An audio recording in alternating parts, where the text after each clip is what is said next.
Hello, and welcome to Iacon Underground Radio for the week of April 20th, 2019. I'm Jen. Happy Easter, Passover? I guess, yeah, happy Passover.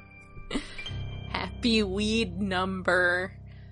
So as a very brief aside, so I've mentioned before being a big Linux nerd, and they had version 4.19, and they updated straight to 5.0 because they knew if they actually used 4.20, they would just never have anyone ever upgrade past that to 4.21. And I don't know if I'm madder that they thought of that or that they were right. So... Well, yeah. But fortunately, or maybe unfortunately, depending on your hobbies, we have no particularly weed-related Transformers news this week. Just the regular, boring kind of Transformers news. Well, no, the closest I can relate is we have we're getting a new toy from a character who has the munchies. Gnaw! Yay! He does have the munchies. It's true. Yes. Yeah.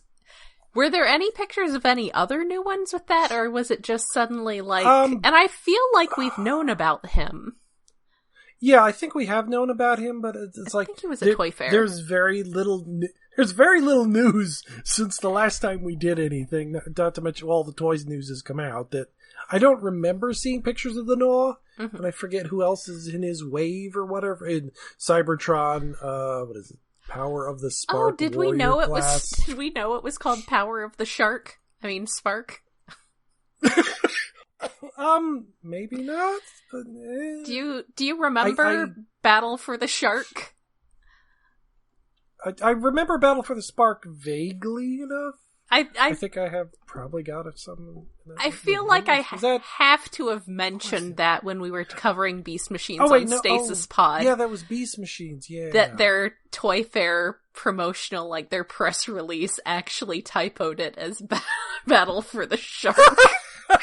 And the thing was, that year they did have a shark, so it was just all about him. I forgot that happened. No, that is cool. And yes. Accidentally good.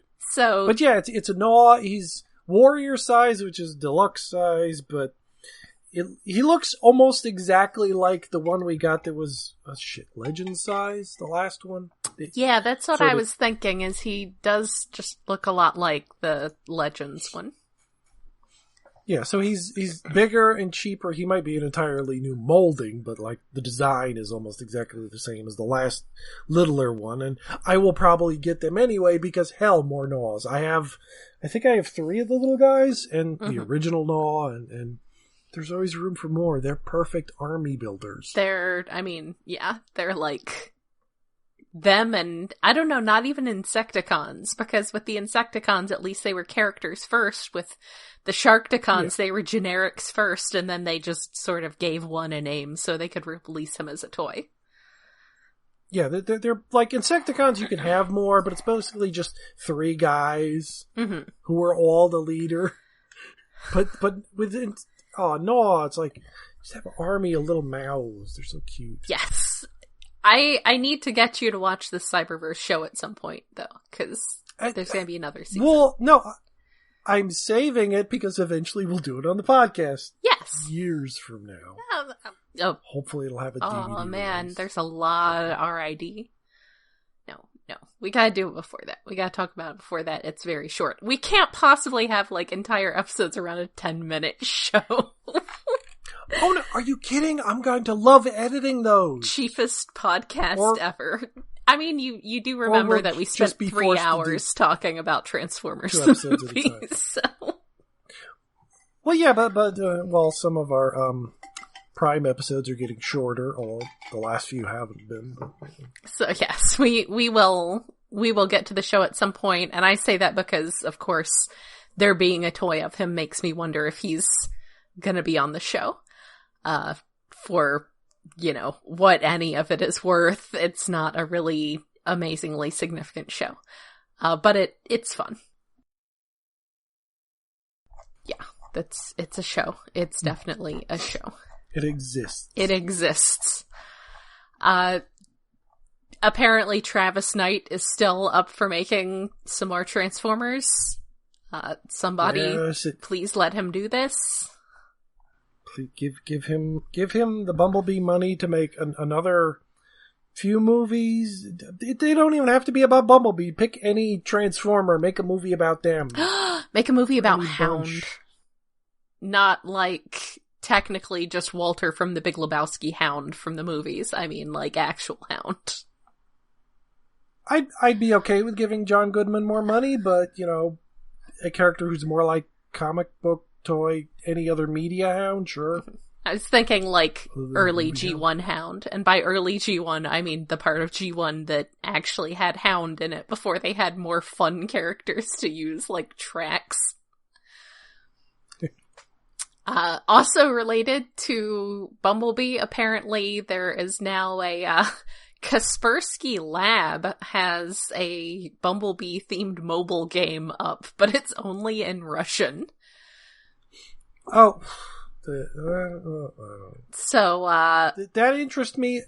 That interests me about as much as all the, giant, $300 perfect statues of Bumblebee and Megatron and all the other stuff. It's it's neat that it exists. I don't care. But, although I think they're also making, model kits of all the Bumblebee Transformers. Ooh, I think somebody was doing that. That's pretty cool.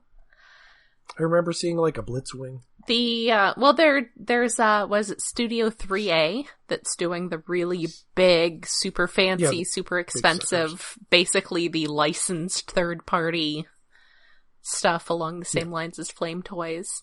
Flame Toys does have those IDW-based model kits that they put out, which has been kind of amusing watching some of my friends who, I guess, never put together Gundam kits. We're like, wow, there's this whole separate piece for the jointing that's softer plastic. I'm like, yes, welcome to circa 1997 Gundam technology. Yeah, I don't want to go back to building my own toys. Well, if you're going to build my own toys, at least give me Lego so I can take them apart later. Build other things. The Bumblebee movie Japanese marketing stuff continues to be absolutely adorable. I definitely recommend following Bumblebee_JP on Twitter. They've got cute little videos and cartoons and stuff. It's pretty cute. So Ectotron is apparently showing up in some people's hands. It seems like probably people getting them through more questionable sources, since I know at least one of the videos I saw online was clearly someone running an English translation through a voice generator, so weird. Probably this is people getting them in China, but that's a long tradition of that in Transformer circles, of random things being snuck out the back door of factories in China and making it to the internet. At least these aren't just going on eBay for hundreds of dollars like they used to in the old days.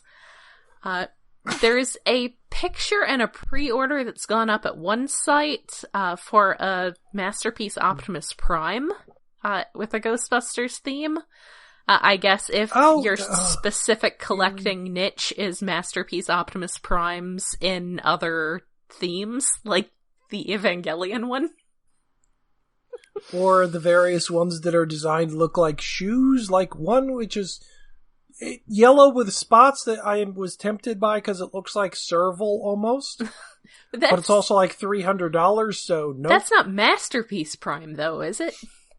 I think it was one of the Masterpiece Primes. Okay. Because I kind of like the idea of just, it's like the whole Seeker thing, just having the exact same toy, but in all of these, various other tie-in pop culture decos.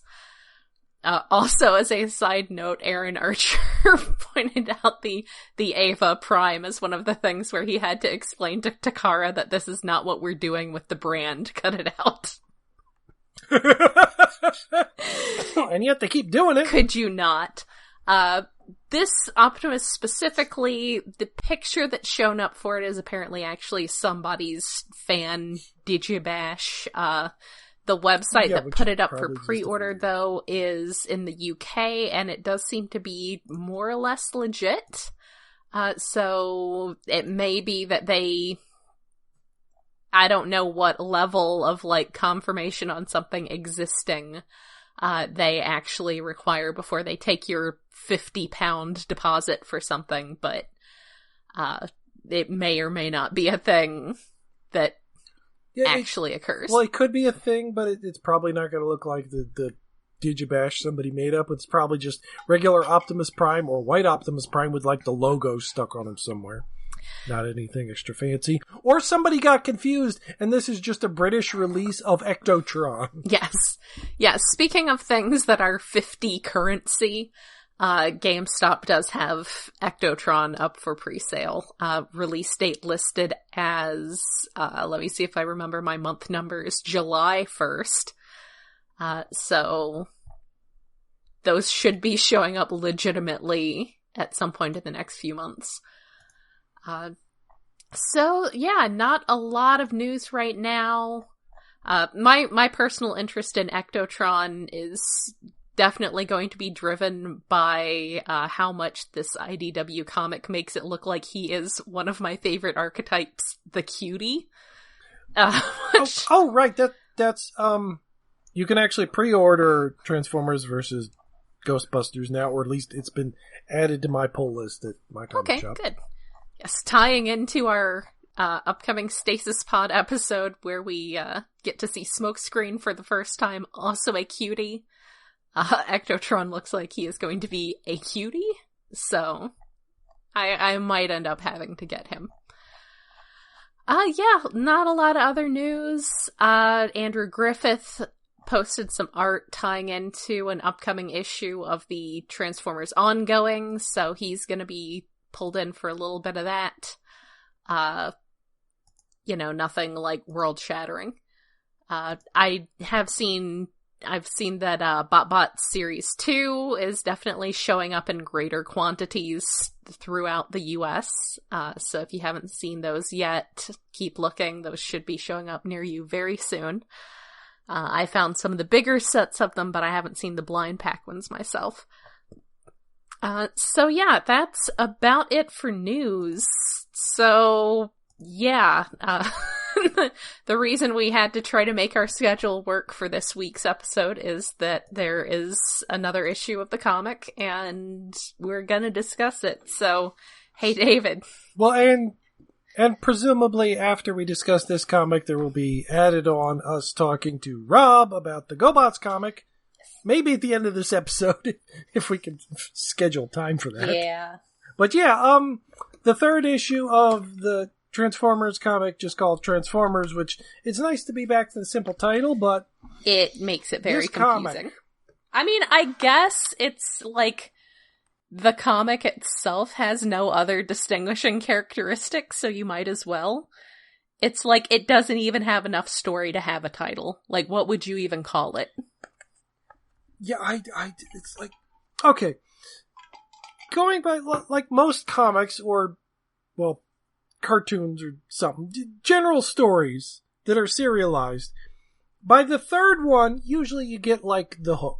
There's a slight turn. There's something interesting. You're 90 minutes into a TV series. Mommy dies. Longer if it's really long. So. Spoilers. Somebody dies. Spoilers for several-year-old anime. Some characters revealed to be some new character shows up. Something happens to grab you. If you weren't grabbed by the end of the first issue, like there's a reveal at the end of the first issue, which hey, Brainstorm, a character we knew before, is dead. By number 3, something should have happened. Has anything happened in this comic other than, Brainstorm died off panel. Somebody shot at Megatron, but it was probably someone Megatron actually hired to shoot it himself. Yeah, maybe. Probably. But shit's so vague, like, I mean, we're getting more characters. Okay, my biggest issue, with the first issue, it was fucking monkeys. I got to have emotion about the fucking monkeys. I long for the days of fuck the monkeys, because this issue, Freud shows up. Why? Why? I mean, convinced that was just the result of Googling Transformers psychiatrist. One, why would you introduce a Transformer psychiatrist? Like, I mean, it was in the last series, there were multiple psychiatrists, but like, that was an overarching thing. The other one's wiki page redirected to Primus, and that seemed a little loaded. No, I don't think his wiki page actually redirects to Primus, but... It's probably in the notes or something. Yes. But why would you bring back a character from the last series, a non-toy character that James Roberts made up, just to have an evil version of his good psychiatrist? Mm-hmm. Why wouldn't either A, just make up your own character, B, there's a bunch of other Transformers that already exist and don't have a lot of shit to do. Dragon Perceptor, he's a shrink now or something. Yeah. That's a science. Sea Spray's a shrink. He has something new to do other than bubble in the water. I feel like Transformers scientists definitely fall into that same category as Marvel scientists. Yeah, they're all... They can build a robot, they can repair you. Dr. Donald Blake can absolutely build a robot duplicate of himself because he's a doctor. Yeah, and Transformers can do that too. Or, option C... Why the fuck is there even a shrink? Why? Okay, they have a meeting, Quake is at, he's now a head or member of security for Megatron, and Quake is a crazy guy. He loves to beat the shit out of people. Now, when they reveal this, was this transmitted all over Cybertron? It's just like Optimus, Ironhide, Prowl, and Chromia watching this in a room. I thought this was a security footage or something. Mm-hmm. There's no indication in the comic that I saw that this was broadcast everywhere. Right. I mean, but maybe it was. I don't know. It seems like it must have been updated or something. And it does. I mean, I feel like the information. I mean, obviously the reason he is there is because they wanted a psychiatrist character to appear and relay the psychiatric information about Quake. However, I feel like, especially... You could have easily done...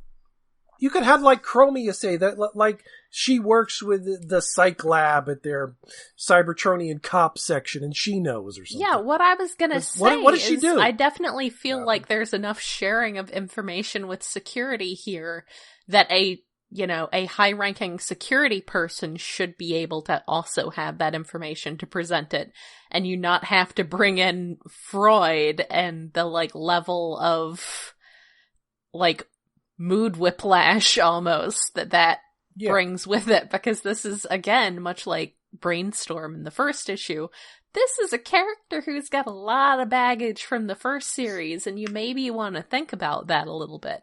And it does kind of feel like... they Googled up, they plugged in Transformers psychiatrist and went with the character who showed up in the results. And I feel like Brainstorm, they just sort of went on TF Wiki and plugged in scientist into the search.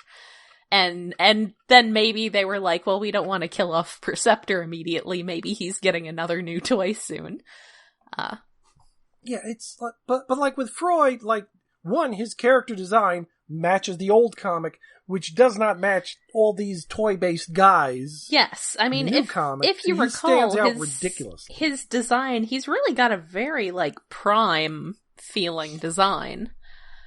Well, he's Prime Soundwave with a different head, basically. So he does really, not... Especially because everyone else here is so, the current toy line has a pretty specific feel to it that he does not fit into. So yeah, he stands out that way. And also, again, he stands out because he's a terrifying villain. It also, but it is playing to the old shit, because, he makes an offhand remark that, he has like 4 people that he could not work with because they were just too bad, including Quake. Oh, and one of them, well, if you would let me work with him again, maybe I could fix him. Which is like hinting, maybe he does have a secret crazy lunatic he wants to work with or something. But why? This is so much baggage to bring up for like a 2-page info dump about, Quake is a psychopath who loves to kill people. Yeah, I mean, basically it is just an info dump. They needed a psychiatrist character for an info dump, and here you go. So yeah, yes, they may have wanted to lean a little bit into a creepy, crooked psychiatrist, my favorite kind. But, yeah, it's a little jarring seeing him show up. Yes. Especially because almost everyone else in the series is so, 1984. Well, no, it's the thing is, a lot of the characters, about half of the characters are all, no, probably more than half, are to sell toys, to sell the current toys. They look like the current models and current toys. Well, presumably Bumblebee is going to have a toy that converts to his G1 Cybertronian car hover thingy. Yes. That's how he looks in the comic. Everybody else is really toy based, except for Freud, looks like last series, Rubble, who presumably maybe will become a different character. Maybe he'll become Rumble or Frenzy or whatever the fuck. Mm-hmm. He's just this little boxy guy who hasn't picked an alt mode yet. And Geo Modus, is that the guy? Yeah, that's our new character here. Who it feels like they introduced a super queeny rainbow colored Autobot and declared him to be the first gay Autobot. This is not a characteristic that has never shown up before. This is just the first time someone's decided to make that the defining characteristic, which is actually a step back. Crud, what it was non-neurotypical or what the heck was the term? I can't remember. In the comic, Well, they don't call him in the comic. In the interviews, they called him something. Because in the comic, he's just a guy who's in Rubble's room and puts down little, basically D&D dice, although one of them's round, and he must stare at them, otherwise he gets nervous, they say. Well, they're basically a comfort focus for him. There's something that, they do specifically mention that he's, in an unfamiliar space. And this is something that makes him feel better, makes him feel more comfortable, which is, absolutely a legitimate thing. Again, it's really just that they have decided that this is the character's defining characteristic when we've had characters on the spectrum before. They call them neurodivergent, which I don't know what the exact definition of that is. Yeah. Somewhere on the spectrum kind of thing. Yeah. But saying, it's the first. Okay. Now, let's even just ignore, even Rubble, who seems a little off. They could be a little autistic or something. But other the previous series and all the odd characters. Yes. I mean, that had even going abilities and problems of their own. But ignoring that, transmutate. Yes. Let's go back to transmutate. Is very not the normal transformer. Right. In thought processing. And claiming this little guy who could have been any other you could have made this Hound. He's just a green guy who's in an office and walks away taking his little objects with him. Right. His little platonic solids. Yes. The best. It could have solids. been an existing Transformer you just give a new personality to, or there's a shitload of G1 guys who don't have much of a personality to begin with. Right. You could have just glued it on. But no, let's make a new character whose design also kind of doesn't fit everybody else and is not going to get a toy. Mm-hmm. To, and claim it's the first neurodivergent what? Why? I mean, inclusivity, yeah, that's good, but James Roberts did that without calling that shit out. Yeah. I mean, yeah, it is just very much like making the diversity the entire defining point of the character, and that's, you know, much like this kind of story in general, something we were supposed to be past by now. And also, we already have Rubble, who does seem slightly different than the other Transformers. I mean, or IDW's... It's just because they're young and they're more observant. The previous series, Soundwave, had synesthesia, so, like... Yes! Let's not talk about how this is the first... I mean, it's the first one to have such a significant, autistic quality... like this, this specific form in which it takes, I would say certainly any of the characters who seem to be on the spectrum previously would be classified as very high functioning. This is one... Except for Transmutate. Yeah, yes. Well. So I would say that, this is maybe the first one we've had who is very, not at that level of functioning of, say, Nautica. Who I think James Roberts specifically called out as being supposed to be a little Asperger's-y. She would be counted as that very sort of high functioning. So this is probably the first one where it's so much a part, like, it seems like a disability, I'll be honest. It's... Yeah, well, we've only had him for, like, a few pages. Right. But it seems like that is his character. Right. Like, with Nautica, her being Asperger's is just... It's part of her, but it's not her character. Yeah, it's like a way you would explain, sort of her... How she works, But yeah, this is very much... Like I said, it's like doing up a character in all... rainbows in camp. It's like taking Prime Starscream and putting him in rainbows. It's like Rainbow Knockout. Yes, or Rainbow Knockout. Well, Knockout isn't as camp as Starscream. No, I mean, well, yeah, he's been made more explicitly gay in subsequent fiction, but yes, in the show. Although he's sliding slightly into the comedy gay character in Prime as we're watching. But again, but this is what I mean about it being the character versus being a characteristic. Yeah, I mean, okay, I have a pitch for this comic and how to make it 3 issues shorter. Well, 2 issues shorter. Get rid of the last 2 issues. Yes, pretty much. Like, it begins, Brainstorm's dead. Mm-hmm. That's the beginning of the comic. Yes. Then, well, like, somebody finds it, Rubble, doesn't have to be anybody, and then, like, throughout the course of the comic, you bring in this neurodivergent character, who I'd say would be Rubble, because Rubble's cuter, instead of Geomotus. Mm-hmm. Have them be the main character, and the comic is them investigating this crime, and then discovering other shit around that with the Megatron crap. Right. From this point, like, start with shit happening. Right. And continue with focusing on the shit happening. Not like, I like Rubble, but like his tour guiding of, this is Cybertron. Oh, look, there's a Titan. Mm-hmm. Oh, look, here's some fucking monkeys. Oh, are you going to pick an alt mode yet? That's interesting. That would be interesting in a novel. Yeah. You could read back quicker. Right. Whereas the comic, like, nothing's fucking happened. I feel like...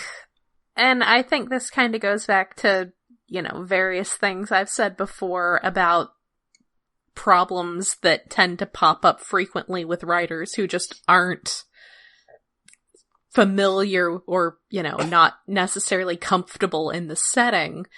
I kind of wonder if he expects the world building here to be so impressive that he doesn't think to actually also add a story. Like, if we're just supposed to be driven by the awe and wonder of Cybertron. And I'd like to point out that the whole little I guess it's a big reveal on the last page with Codexia being the sort of creator character they've mentioned, and her being like merged with the planet. And I feel they have mentioned that. Oh, that was weird. Although that was weird because it gave me a vibe of, oh, which season of Game of Thrones is this where a Bran finds a guy glued to a tree? Yes.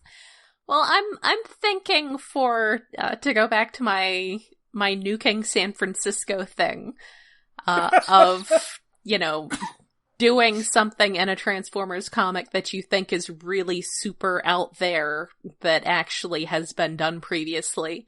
My thought here is Vector Sigma and or Marvel Comics Primus, who was a giant face in the wall. Well, Boltax. Yeah, or Boltax. We could go back to Spanner being built into the bridge in the smelting pool. Yeah. Spanner, now that was an odd trick. Like, this comic, like, it seems excited about, the world building, but most of the world building is like, this is Cybertron as we know it, except, here's somebody rooted into a crystal wall. Right. Which doesn't seem that interesting, really. Like, compared to other things that we've seen around Cybertron in the past, like I said, for instance, we've seen a lot of weird shit. A disco ball, a giant face that for some reason looks vaguely like Hot Rod. There's been a lot of weird stuff inside, like, at the core of Cybertron, and occasionally those have been things that, primes have gone to see Oracle style like this, and it's really okay. It's like, okay, so, like, I am sort of curious if this world building is just supposed to be so, like, fascinating that's supposed to be like the driving point of tension, the thing that keeps you reading, is to see like what other crazy twist is going to be going on with this world. And well, if there was a twist, like I was first, like, after the first two issues, I was thinking, this is just being written for the trade. And like, it's entirely in trade format, the way it's set up. Everything's 5-issue story, like the beginning, the basic 3-act structure. Right. Only we're at issue 3, and like Act 2 has not fucking started yet. Is this supposed to be the mommy getting killed moment? Because this is not the mommy getting killed moment. Something, I don't know. We haven't even had the save the cat moment yet. Maybe that's issue 5. Yeah. I do also kind of wonder if, and this is tied a little bit to something I was thinking about from something someone else said about the toys, about it being a 12-issue arc because it's just supposed to last, the length of the Siege toy line. And I'm really wondering if, like, the reason IDW had to, their previous universe had to die was because it wasn't based enough around selling toys. And they were like, well, why are we even gonna have comics if they're not just going to exist to sell our toys? And I think maybe what they were missing was maybe they should have been, like, making toys based on those comics then? Yes. That's thing A. Yeah, like, and maybe having a comic to sell toys isn't gonna help if the comic is super boring and nobody cares about any of those characters. Well, also, part of the problem is, I mean, that, again, I don't care about this Windblade, and it takes a lot to make me not care about Windblade. Oh, yeah, it's weird. Did you remember she was in this? Because she's in jerk. It. Yes. She's in it for like a few pages, and she's her only characteristic is shooting at monkeys and being a jerk. Yeah. But another problem is okay, they make it more about to sell toys, although toys sell themselves because they're Transformers, and we're selling toys from a goddamn cartoon. What does the comic do? And they're very exciting. Buys the comic that does it. The problem is, this is another cycle of, we're back to doing, here's Optimus and Megatron and all the basic G1 guys again. Yeah. So we've reset to square one toy-wise, so there's not a lot of interesting new characters unless you... Wait, where the hell are the mini-cons in this comic? Or Micromasters? That's a good question. There are no Micromasters. I love Micromasters. There are no Micromasters. They're good and small. There's no... none of the Target Masters or anything. There's none of the fun stuff of the toys right now. Maybe they didn't want them to bother with sub-$20 toys. I don't know. That's depressing. It's well, but then why the fuck is Quake in this comic too? He doesn't have a recent toy. Well, recent enough toy. Maybe he's got one coming out. Maybe he's got a new one coming out. Well, no, but the model they got in there is the what is it? The Hardhead, I think it was version. Yeah, the Redeco Hardhead. Yeah. Yeah. I don't know. Maybe he's just gonna play a bit part. Maybe he's really just there to be like, like Brainstorm, to serve a plot purpose and not really But there was like 2 pages of backstory on him. He's going to do something or he's pointless. Like, he's had a character introduction. He is not just the Slipknot of this Suicide Squad. What is this, some kind of Suicide Squad comic? So yeah, it continues frustrating to be really boring. It just, like, there are very interesting stories that you can tell in this time period. I mean, we had War Within, we had Chaos Theory. We've had good stories in this time period, but they generally have something to say. And this doesn't really... it talks about violence, but it doesn't seem to really have anything to say about it. I mean, again, we're spoiled coming off a comic book where, there's all this, like, Russian revolutionary imagery to it, and Megatron, being this, like, warrior poet with all these big ideas who had, like, basically just had the peacefulness beaten out of him, and it had a lot to say, and this doesn't really have anything to say at all, and it's disappointing. Like, I mean, hell, we could pitch better ideas. Like, nothing's happening. We don't know what, other than eventually this is going to lead up to the Autobot Decepticon war in a year, probably, or maybe not even then. Oh God, we don't know where the hell this comic is going. Yeah. But nowhere fast. I mean, we could spitball better ideas. Like, okay, every issue is like a Marvel 2-in-1. Yeah. 2 characters pair up, maybe an Autobot Decepticon before the war, interactions they have. You can have an overarching story in the background, but you focus in on characters and you do it and you build. Yeah. Instead of whatever the hell this is slowly building out of, I don't know, a house of cards. Yeah, it's just sort of meandering while, the world building is set up like it's eye candy when it's really just sort of, okay, yep, I know what Cybertron looks like. This is a slight variation on the dozen Cybertrons I have seen in other settings. So yeah, it continues to be what it is. I guess we will have Rob talking with us about the GoBots comic. Maybe that's more exciting. Maybe that has more to say about, like, society, and maybe that has literary themes. I am getting more excited for something to come, but I'm getting more excited to review Death's Head comics. Yes, that's going to be very exciting. I mean, yeah, once Death's Head comes out, the Transformers comic segments of this podcast might become a lot shorter. Yes, well, I imagine unless this quality of this improves markedly, it's going to get to a point where we're just like, yep, still boring. Still up its own ass about its world building. Still boring. Unless the writer pulls out something magnificent and impressive. I mean, I guess issue 5 or 6, or we get artists who are like dazzle us like Kazama or Nick Roche or something. Mm-hmm. I mean, I guess that's one way to write for the trade, is just to have something where nothing interesting happens until issue 5 or 6. Yeah. That's not a good way to write comics. Don't do that, people. No, because writers who come in from other disciplines can actually write good comics.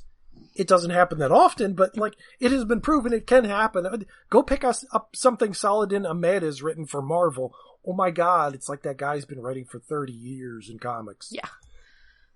Like he gets comics, he gets Marvel. Yeah. Like world building is already there. Just play with the toys. This feels like a job.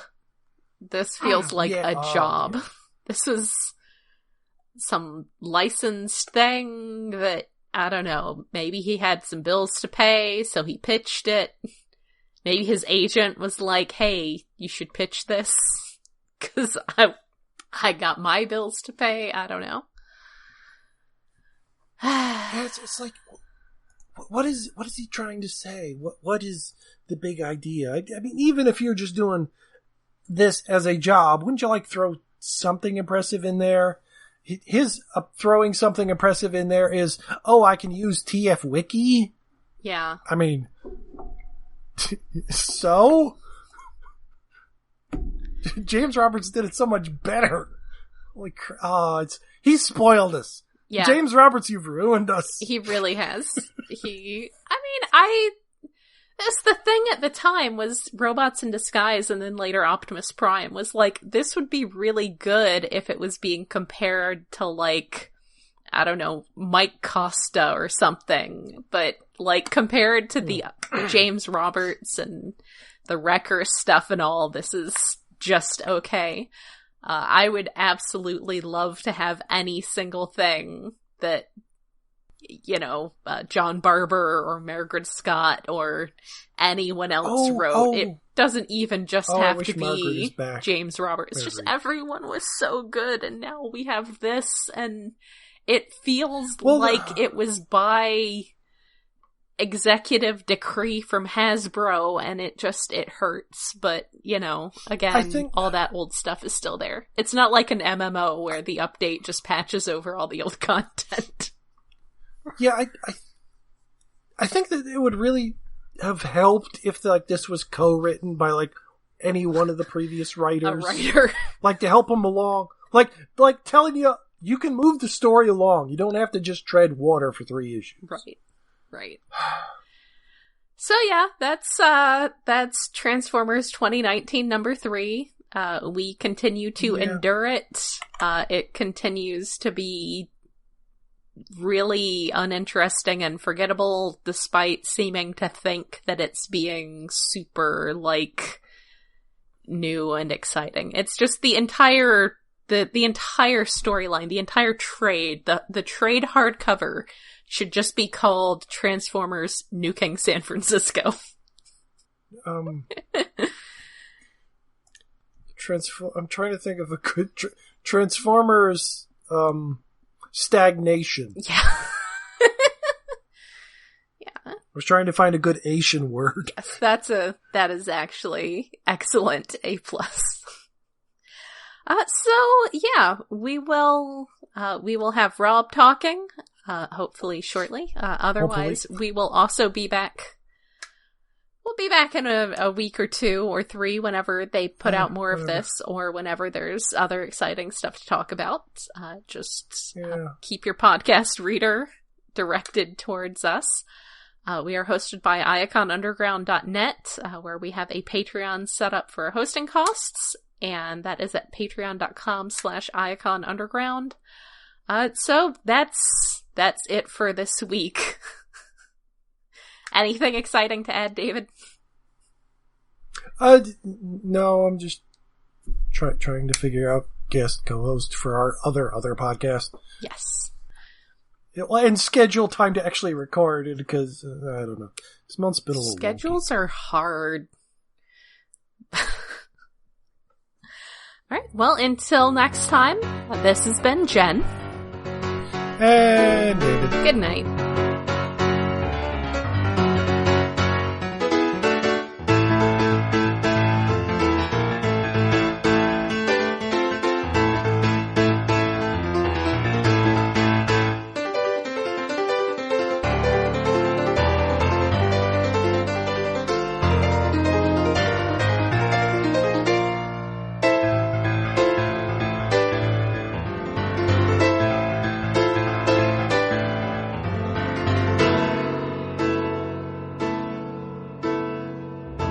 Iacon Underground Radio is hosted by iaconunderground.net. We are listener-supported through Patreon, where you can help us cover the cost of running this show and our other podcast, Stasis Pod, at patreon.com/iaconunderground. We are on Twitter at IaconUG, Tumblr at iaconunderground.tumblr.com, and Facebook at facebook.com/IaconUnderground.